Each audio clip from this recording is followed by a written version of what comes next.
Now, I spoke with ABC senior reporter Catherine Faulders earlier today about the message of unity and what she's seeing unfold from inside the convention. ABC's senior reporter Catherine Faulders joins us from Milwaukee now. Catherine, thank you so much for joining us. Catherine, did we hit the peak of the convention on day one there with the running mate selection? A lot of momentum to really start off the convention.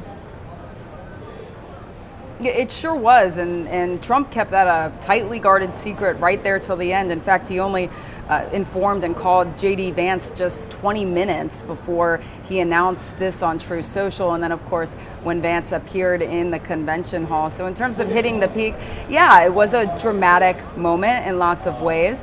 When Vance was there, he entered with his wife. Of course, Donald Trump was in there too, but I think we can expect as this convention goes on, I think there will be multiple other big moments here. You know, there's this theme of unity. It's changed a bit. We've heard Donald Trump give interviews to certain publications where he said essentially that he's ripped up his speech that he had prepared for later in the week, and now he's going to refocus it on this message of unity given what happened to him on Saturday at that rally in Pennsylvania. We're seeing a lot of that here in terms of people who are speaking, changing their speeches as well.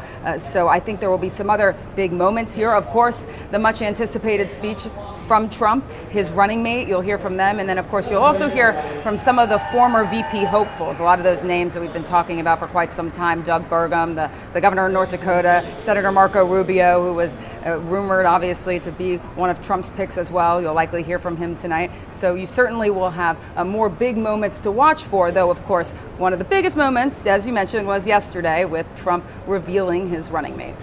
Is this a sign of party unification, going back to that message of unity? A lot of fellow lawmakers out there that have been critical of him in the past now coming to support him in terms of speaking at the RNC this week.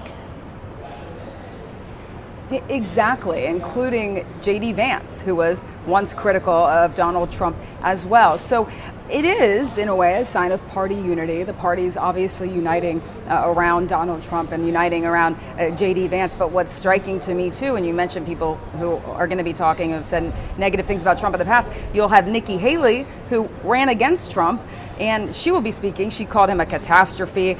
So she was a last-minute addition here. She is expected to speak tonight. It will be interesting to hear her tone, her shift in tone, because, you know, she was running against Trump till the very end, and then of course decided to drop out, and he really hasn't spoken to her much since then. So that will be, at least for tonight, one of the big speeches to watch. Trump isn't slated to speak until later in the week. J.D. Vance now expected to speak later in the week. Is he expected to be there, though, throughout, leading up to his speech?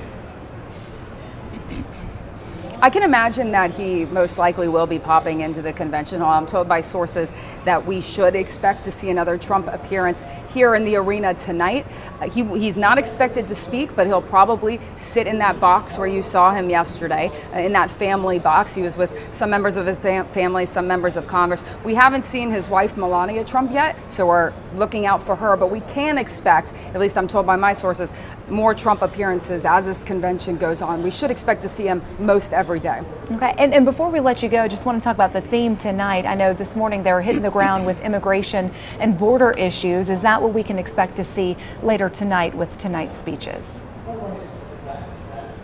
Yes, that's exactly what you will expect to see. It's this Make America Safe Again theme. That's the focus. So while these speakers go on, we'll hear from members of Congress, for example, Senate candidate hopefuls. That is the theme here tonight, Make America Safe Again. So that will be what you just mentioned, the general tenor and, if you will, vibe of the evening, while also focusing on, again, that message of unity. That's the backdrop to this whole convention. At least that's what Trump and his allies are saying. All right. ABC senior reporter Catherine Faulders, thank you so much for your insight from Milwaukee.